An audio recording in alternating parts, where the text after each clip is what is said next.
di Fathul Mu'in diterangkan misalnya ada orang layak jadi pemimpin dan kemudian rivalnya itu orang yang menyesatkan atau calon perusak bangsa, ya maka calon pemimpin yang soleh itu wajib berkompetisi meskipun bibadlil mal, karena kalau yang memimpin orang fasik kampung ini rusak, kalau yang memimpin orang soleh kalau nggak bayar juga nggak jadi, maka wajib bayar. Lah yang soleh bayar ini berstatus sedekah, tapi yang batil ini berstatus suap.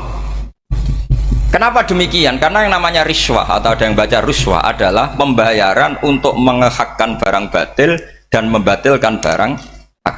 Sementara pembiayaan orang soleh adalah untuk memperkuat hak. Nah orang tuh nggak tahu, yang ngajinya tidak hatam-hatam tuh taunya pokoknya ar-rosi wal murtasi benar. Tapi nggak pernah mikir lalu definisi riswah atau ruswah itu apa.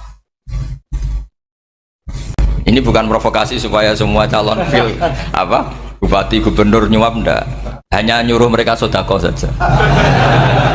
Jadi kalau nggak jadi, tapi sodako betul ya, kalau nggak jadi ya tetap ikhlas, mau dari awal memang sodako. Lah soal gremeng ya bawaan manusia gitu ya. Ya nggak apa-apa, kami tetap gremeng. Ini penting saya utarakan, makanya menurut saya itu bangga dengan Pak Hamid karena sepupu mbah saya itu karena alimnya. Meskipun banyak orang mensifati beliau wali dan memang wali betul, tapi saya tetap menstatuskan beliau orang alim yang dari kelaziman alim itu beliau wali. Jangan dibalik, wali dulu baru alim.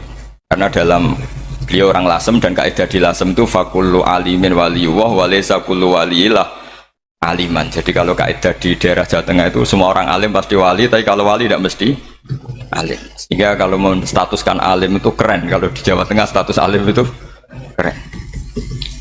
Dan soal keramat yang kaitannya dengan Mbah Mun itu masyhur itu dulu ketika Mbah Hamid santai-santai sama Pak Taifur sama keluarga lah.